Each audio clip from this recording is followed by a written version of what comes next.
তোমাদের কেউ কি তার মৃত ভাইয়ের মাংস ভক্ষণ করা পছন্দ করবে? কি বলেন, আমি কি করব পছন্দ? আমি আপনি কেউ, পৃথিবীর কোনো মানুষই তার মৃত ভাইয়ের গোশত খেতে চাবে না। সে যদি না খেয়ে মারাও যায়, তাও তার মৃত ভাইয়ের গোশত খাইতে চাবে না।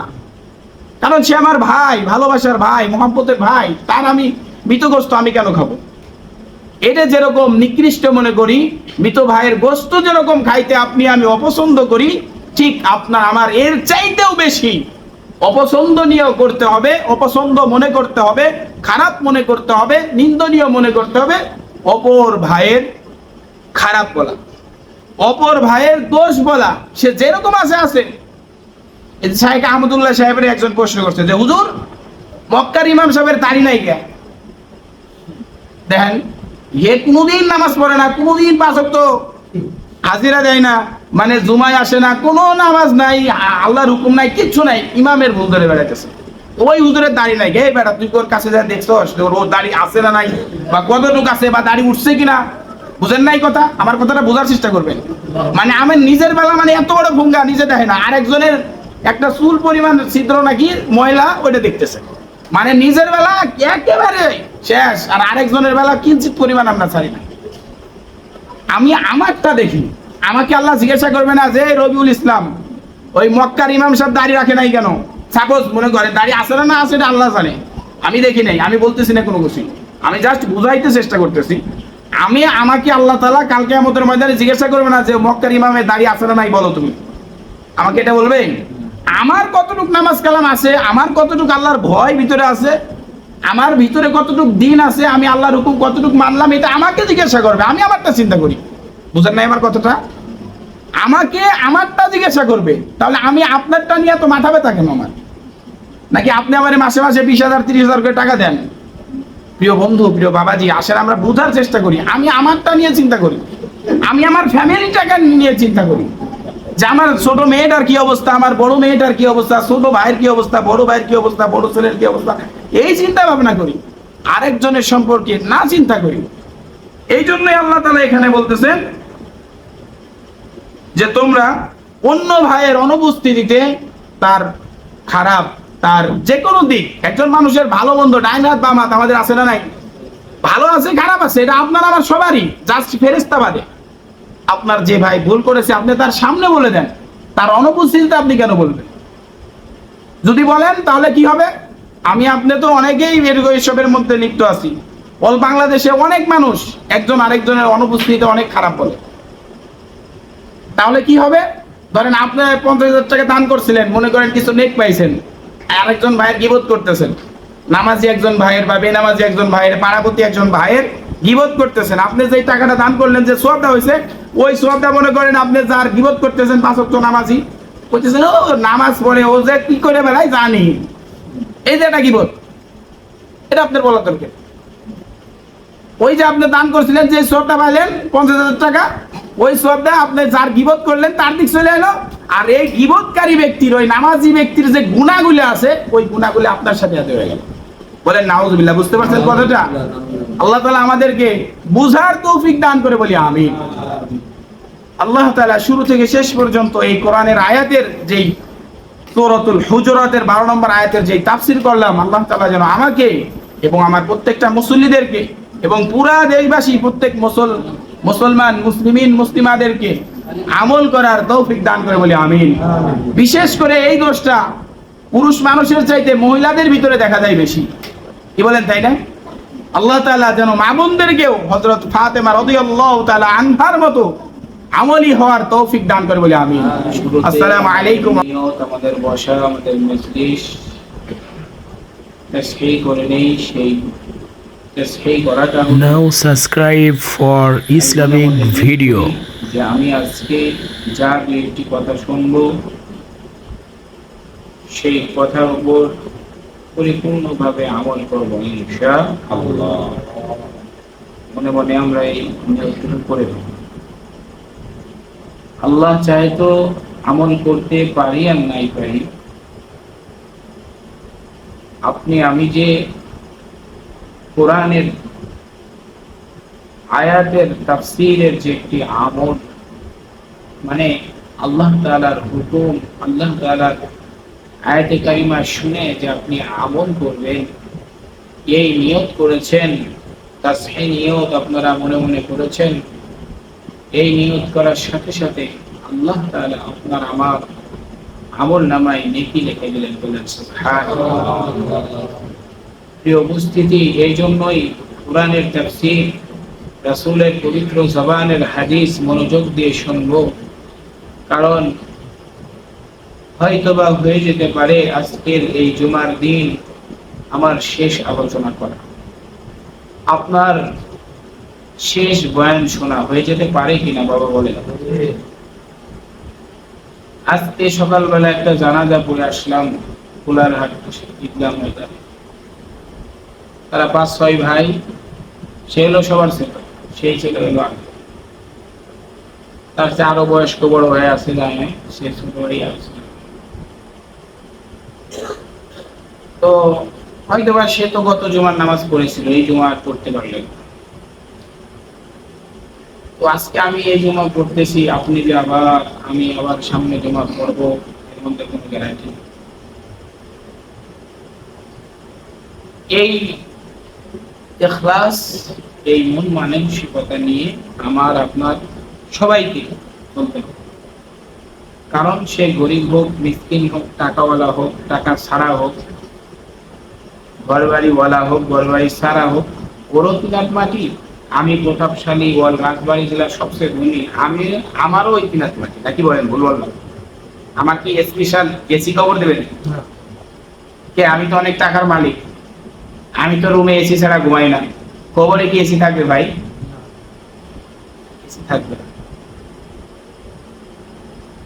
এই মন মানসিকতা নিয়ে যদি আপনি আমি চলি, তাহলে আপনার আমার দ্বারা দুনিয়ার রিজিক অন্বেষণ হবে হালাল।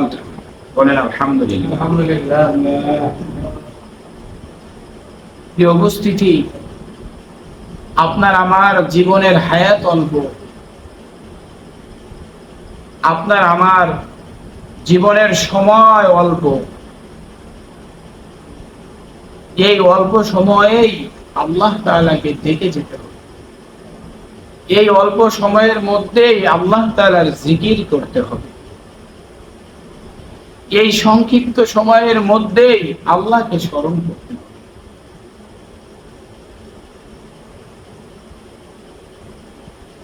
কারণ এই হায়াতটা দিয়েছেন কে ভাই? আল্লাহ। আমি যেখানে যে অবস্থাতেই থাকি না কেন, নিজের বিবেককে আমি নিজেই প্রশ্ন করি যে হেমন, আমি তো হয়তো বা সামনে জুমা পর্যন্ত বাঁচতেও পারি, নাও পারি। আমি আবার যেখানেই থাকি, মুসল্লিরা কে নামাজ পড়লো না পড়লো এটা খোঁজ নিই। এক আল্লাহর বান্দা, নাম হলো আবু তাকি, এই ফরিদপুর জেলা। তো আল্লাহর বান্দাকে যখনই দেখা হয় তখনই বলি, ভাই নামাজে আসেন, ভাই নামাজ পড়েন। অল্প বয়স, বেশি বয়স।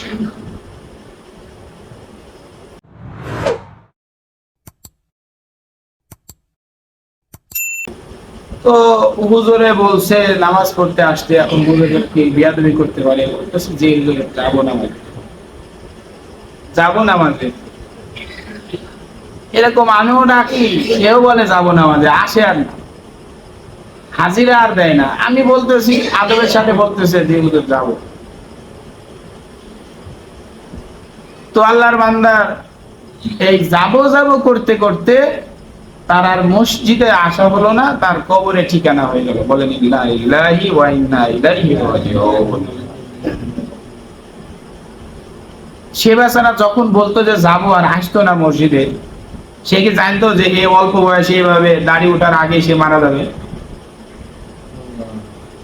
যদি একটু যদি সে জানতো বা বুঝতে পারতো, তাহলে আমাকে আর বলা লাগতো না যে হুজুর ভাই নামাজে আসেন, 5 ওয়াক্ত নামাজ পড়া ধরেন, আল্লাহর যত ফরজ বিধান আছে মানেন।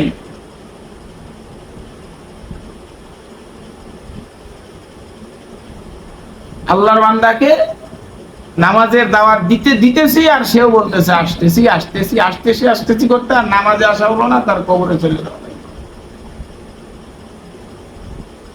মৃত্যুটা ভাই এরকমই আসবে, আপনার আমার সকলেরই এরকমই আসবে। আপনাকে আমাকে সেটার প্রস্তুতি নিতে হবে। সেটার প্রস্তুতি কি? বেশি বেশি হারাম খাওয়া আর নামাজ না পড়া নাকি? সেটার প্রস্তুতি প্রিয় বন্ধু, প্রিয় বাবাজি, যে জায়গায় যে অবস্থায় থাকি আল্লাহ তাআলার ভয় আমার অন্তরে রাখা। যেখানে যে অবস্থাতেই থাকি ভয় রাখবো কার? আল্লাহ। আল্লাহর ভয় আমার অন্তরের মধ্যে ফিট করতে হবে। আল্লাহর রাসূলের মহব্বত আমার অন্তরের মধ্যে পয়দা করতে হবে। এই যে খেলা গেল, খেলার ভিতরে ছোট থেকে বড় পর্যন্ত, নাবালেগ শিশু থেকে নিয়ে বড়, অনেক বড় পর্যন্ত সবাই তাদের প্রিয় দলের পোশাক পরতেছে, প্রিয় দলের রঙে রঙিন করতেছে বিল্ডিং, প্রিয় দলের রঙে রঙিন করতেছে রাস্তা, প্রিয় দলের রঙে রঙিন করতেছে কত জায়গা। মানে যেখানে পছন্দ হয় সেখানেই তার দেখা যাইতেছে। মানে তার বাড়ির আশেপাশে গেলে বোঝা যায় যে অমুক বাড়িওয়ালা এই দল সাপোর্ট করে। কি বলেন, ঠিক কিনা? বুঝেন না এবার কথাটা?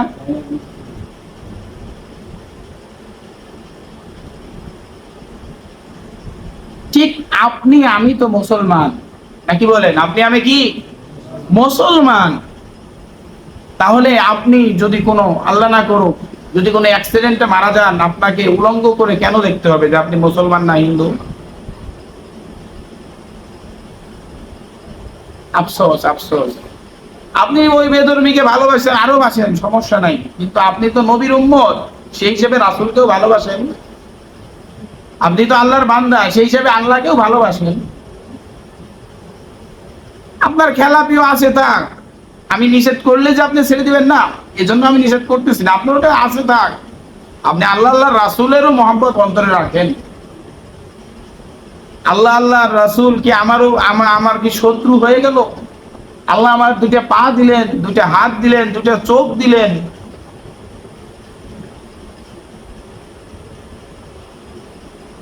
আল্লাহ কি দোষারোপ করলেন? আল্লাহর উপর কি আমরা রাগান্বিত হয়ে গেলাম? ফজরের আযান হয়, আমি বাড়িতে ঘুমিয়ে থাকি, আল্লাহ যেটা বলতেছেন সেটা না মানে অন্যটা করতেছি। প্রিয় উপস্থিতি, আমি যে আলোচনাটা আজকে কোরআনুল কারীম থেকে তেলাওয়াত করেছি, সেই আলোচনাটা হলো একজন মুসলমান ভাই অপর মুসলমান ভাইয়ের অনুপস্থিতিতে কোনো দোষ বলা যাবে না। একেবারে নিশ্চিত যে কোনো কাজ যদি হয়েও থাকে, ওটা আপনাকে ঢাইকে রাখতে হবে। কেন? সে মুসলমান, সেও মুসলমান, আপনিও মুসলমান। আমি যদি অপর মুসলমান ভাইয়ের দোষ ত্রুটি ঢেকে রাখি, মান সাতারা মুসলিমান সাতারাহুল্লাহু ইয়াওমাল কিয়ামাহ। আল্লাহ রাসূলের পবিত্র জবানের হাদিস কি মিথ্যা বলেন? আল্লাহ রাসূল পবিত্র জবানে হাদিস বলছেন যে আমার উম্মতের মধ্যে যদি কোনো উম্মাহ তার অপর মুসলমান ভাইয়ের দোষ ঢেকে রাখে, অপর মুসলমান ভাইয়ের ত্রুটি ঢেকে রাখে, তাহলে কাল কিয়ামতের ময়দানে ওই বান্দারও ত্রুটিগুলো আমার আল্লাহ মাফ করে দিবে। সুবহানাল্লাহ। কি উপস্থিতি প্রিয় বাবাজিরা, যুবক বন্ধুগণ,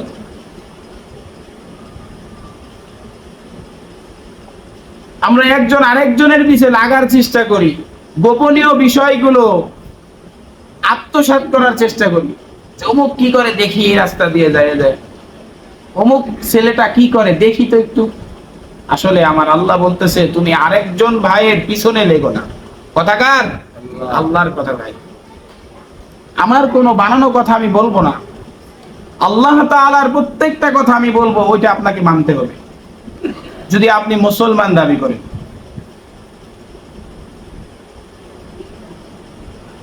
মুমিনগণ, মুমিনাগণ, তোমরা অনেক ধারণা থেকে বেঁচে থাকো, নিশ্চয়ই কতক ধারণা গোনা। আল্লাহ তাআলা পৃথিবীর মধ্যে সর্বশ্রেষ্ঠ মানুষ যারা ইমানদার তাদেরকে ভালোবাসেন, তাদেরকে বলতেছেন তোমরা ধারণা করো না, কারণ এটা গোনা। ধারণা করা কি ভাই? গোনা। ধারণা করা কি? সবাই বলেন তো একটু কষ্ট করে, গোনা। ধারণা করা কি? গোনা। এবং গোপনীয় বিষয় সন্ধান করো না। কথাগুলো কার? আল্লাহর কথা। গোপনীয় বিষয়গুলো সন্ধান করতে নিষেধ করেছেন কে? আল্লাহ। সবাই আর একবার বলেন তো, কে নিষেধ করেছেন? আল্লাহ। তাহলে তো মানা যায় না, কি বলেন? হুজুরের তো বানানো না, যেহেতু আল্লাহর কথা। আপনার আমার হায়াতের মালিক, মৌতের মালিক, তিনি বলেছেন। কি বলেছেন? গোপনীয় বিষয় সন্ধান করো না, তোমাদের কেউ যেন কারো পশ্চাতে নিন্দা না করে, মানে কারো অনুপস্থিতিতে যেন কারো নিন্দা না করা হয়। নিষেধ করেছেন কে নিন্দা করতে? আল্লাহ। আরেকজন ভাই নামাজে আসে না, মসজিদে আসে না, আপনি তাকে প্রয়োজনে এক কাপ চা খাওয়ান, বিস্কুট খাওয়ান, কেক খাওয়ান, কত টাকা তো কত টাকা চলে যেতেছে, তাই না? একটা বিস্কুট যদি আপনি একজন ভাইরে খাওয়ান, তাকে যদি বলেন যে ভাই চলো নামাজটা পড়ে আসে, আমার মনে হয় সে কথাটা শুনবে, রাখবে। বা সে তখন একবার খাওয়াই দিলেন, মনে করেন টাকাটা জলে চলে গেল, খাওয়া দিলেন একবার, একবার দুইবার তিন দিন যদি খাওয়ান, যদি করেন যে ভাই চলো আসলে নামাজটা পড়ি, সে শুনবে না।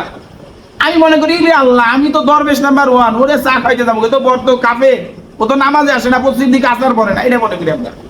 আমি তো আজতপুরে চেষ্টা করি, ওর সাথে কথা কর কি লাভ? বুঝেন না এই কথাটা? না ভাই, আপনার যে সেজদা কবুল হতেছে কিনা আপনি জানেন? কত বড় বড় ইমাম, তাও নিজেকে কখনো একটু ভালো মনে করে না। যুগশ্রেষ্ঠ ইমাম, যার অনুসরণ পৃথিবীর মানুষ করে, তারাই কখনো নিজেকে একটু ভালো মনে করে নাই। আমরা তুই একটা সেজদা করছি দিলে মনে করি অনেক কিছু। না ভাই, আপনার আমার চাইতে হাজার হাজার হাজার হাজার কোটি কোটি গুণ ইবাদত করতেছে অনেক মানুষ, তারা নিজেকে কিচ্ছুই মনে করে না। আল্লাহ তাআলা এখানে বলতেছেন তোমাদের কেউ যেন কারো অনুপস্থিতিতে দোষ না বলে। কথাগুলো কার ভাই? আল্লাহর কথা।